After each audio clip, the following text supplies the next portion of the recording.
नमस्कार दोस्तों। एक बार एक गांव में एक साधु रहता था। वह सारा दिन राम नाम जपता रहता था और ढोलकी बजाकर कीर्तन करता रहता था। उसकी कुटिया के पास एक व्यक्ति का घर था। वह उससे बहुत परेशान था। एक दिन वह व्यक्ति गुस्से में उस साधु की कुटिया में आया और बोला कि क्या तुम दिन रात राम राम रटते रहते हो? क्या तुम्हें कोई काम धंधा नहीं है? हमें तो कमाने जाना पड़ता है और तुम्हारी ढोलकी की आवाज से मैं सो नहीं पाता हूँ। यह सुनकर साधु कहने लगा कि तुम भी मेरे साथ राम नाम जप कर देखो, तब तुम्हें पता चलेगा कि इसमें कितना आनंद आता है। उस व्यक्ति ने थोड़ा खींच कर कहा कि अगर मैं तुम्हारे साथ राम नाम जपता हूँ तो क्या तुम्हारा राम मुझे खाने के लिए रोटी देगा? साधु कहने लगा कि मुझे तो राम नाम की लगन लगी है और राम जी की कृपा से हर रोज भोजन मिल ही जाता है। तुम भी राम नाम जप कर देख लो। मुझे भरोसा है भगवान तुझे भी खाने को जरूर देंगे। वह आदमी उस साधु को चुनौती देता है कि मैं तुम्हारे साथ आज राम नाम का भजन करता हूँ। अगर तुम्हारे राम जी ने आज मुझे रोटी खिला दी तो मैं सारी उम्र राम की भक्ति में लगा दूंगा।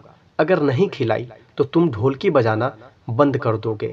साधु कहता है कि मैंने तो निष्काम भाव से प्रभु राम की भक्ति की है, लेकिन फिर भी मुझे तुम्हारी चुनौती मंजूर है। वह व्यक्ति साधु के साथ बैठकर राम राम का जाप करता है और मन में यह निश्चय करता है कि चाहे कुछ भी हो जाए, आज मैं भोजन नहीं करूँगा। देखता हूँ इसका राम मुझे भोजन कैसे कराता है। राम राम का भजन करने के बाद वह सोचता है कि अगर अब मैं अपने घर जाता हूँ तो मेरी माँ और मेरी पत्नी मुझे रोटी खाने को कहेंगे और मुझे रोटी खानी पड़ सकती है। लेकिन मुझे साधु को चुनौती में हराना है, इसलिए मैं घर जाने की बजाय गांव के पास के जंगल में चला जाता हूँ।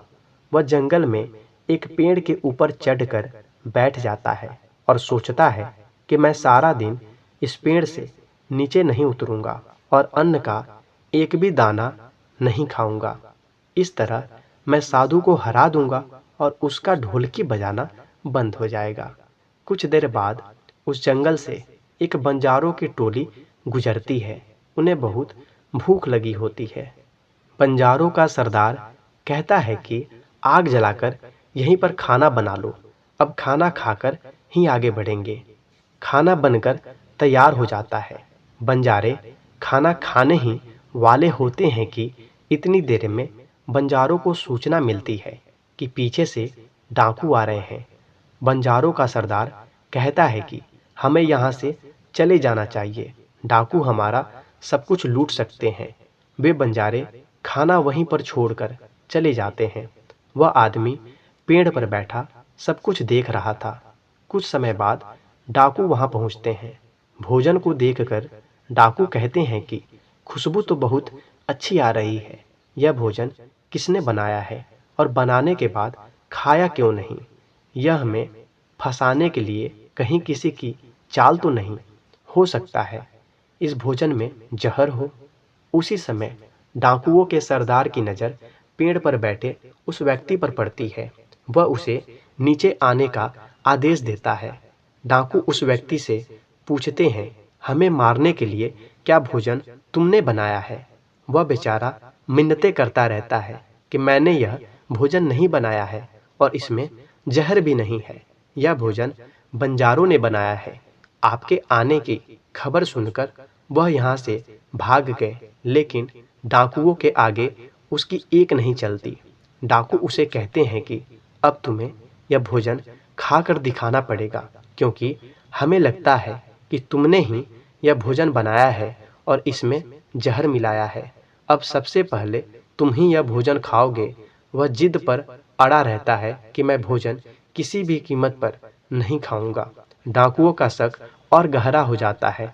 वे बंदूक की नोक उसके सिर पर रखकर कहते हैं, तुझे यह भोजन खाना पड़ेगा, नहीं तो गोली खानी पड़ेगी। उसके भोजन करने के बाद डाकुओं ने उसे छोड़ दिया। अब उसे विश्वास हो गया कि बंजारों को और डाकुओं को राम जी ने ही भेजा है। वो वहाँ से सीधा साधु की कुटिया में जाता है और जाकर साधु के चरणों में प्रणाम करता है।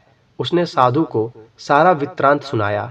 अब उस साधु से भी ज़्यादा उसे राम नाम की लगन लग गई और उसने अपना पूरा जीवन प्रभु राम जी को समर्पित कर दिया। तो दोस्तों, अगर आपको ये कहानी अच्छी लगी हो तो कृपया इस वीडियो को लाइक, कमेंट, शेयर तथा इस चैनल को सब्सक्राइब अवश्य कर ले। जय श्री राम।